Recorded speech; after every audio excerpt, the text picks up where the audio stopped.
When the first Extreme G was released early in the N64's lifespan, it wowed gamers across the world with its impressive graphics, incredible sense of speed, and the gameplay was just about polished enough to make it worthy part of anyone's collection. It came as no surprise to anyone that in 1999, Acclaim released Extreme G2, a hotly anticipated follow-up which promised a slew of new features and enhancements from the original game's formula.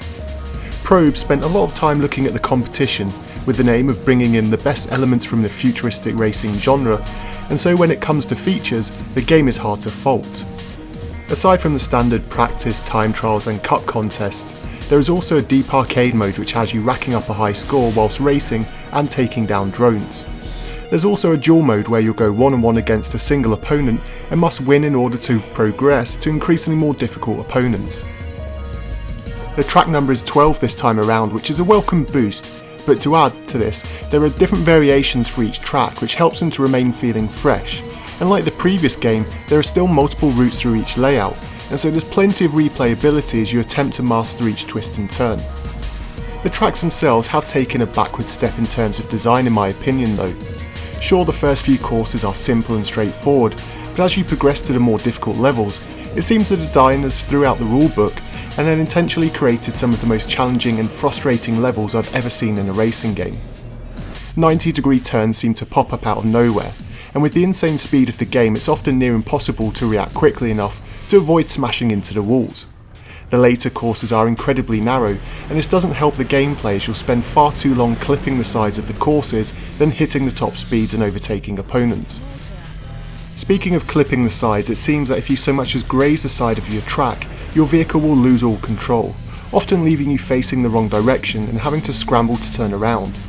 It's a minor detail, but when it repeatedly costs you first place finishes, it becomes tiresome.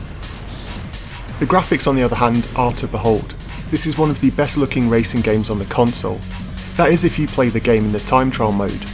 In most other modes, as soon as you add computer controlled opponents into the mix, the frequent frame rate drops take away much of the intended sense of speed. It's a shame because if you're way out in front, the game runs silky smooth, but if you're caught up or involved in close combat, the game struggles to keep up with the action. Probe did add some nice touches into the game though. The real-time lighting looks fantastic, and on the dimly lit courses it really shines through as a technical achievement, and seeing the screen illuminated with firepower in dark tunnels is a real highlight in the game. When reviewing Extreme G, I noted that whilst the weapons and power-ups were a welcome addition, due to the speed in the game and branching paths, they were often irrelevant when it came to the end result of races. Sadly, the same is true with Extreme G2. There are some great new additions such as the exhaust flamethrower and railguns, but outside of the arcade mode, you'll find that it's better to avoid combat and just focus on the racing element. The vehicles too this time around all have characters who control them. This is a nod no doubt to F-Zero X, however the characters themselves have next to no character or personalities.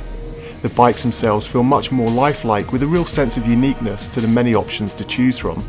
They handle better than they did in Extreme G, but the shoddy frame rate at times can still make them feel difficult to master. Perhaps my personal favourite area of the game though is its soundtrack. Taking a more subtle approach than Wipeout 64, Extreme G2 has a gentle electronic music which doesn't distract you or become annoying when playing. The dynamic audio adds a real sense of polish to the game, and minor effects like bubbling lava and dripping water makes the worlds feel alive. A nice touch is that as you get closer to breaking the sound barrier in terms of speed in the game, the music gently quietens. Then as soon as you break the barrier, the music stops altogether and you're left with the roaring sound of your engine. All in all, Extreme G2 was a letdown for me. I remember the disappointment a few hours after buying the game, and if I remember correctly, it was traded in the following weekend. Going back to play the game for this review, my thoughts really haven't changed all that much. The first game was a technical showpiece early on the N64's life, but by the time Extreme G2 was on store shelves, the competition had already surpassed it. I feel the game is a case of style over substance, and whilst it looks visually impressive, the gameplay has taken a backward step, and it's a racing game that I'd only recommend to die-hard fans of the genre. I'd love to know how you remember this game. Sure, the PC version ironed out a lot of the issues that were in the console version, but all in all I still don't think it offers much more than a weekend of borrowing the cart from a friend.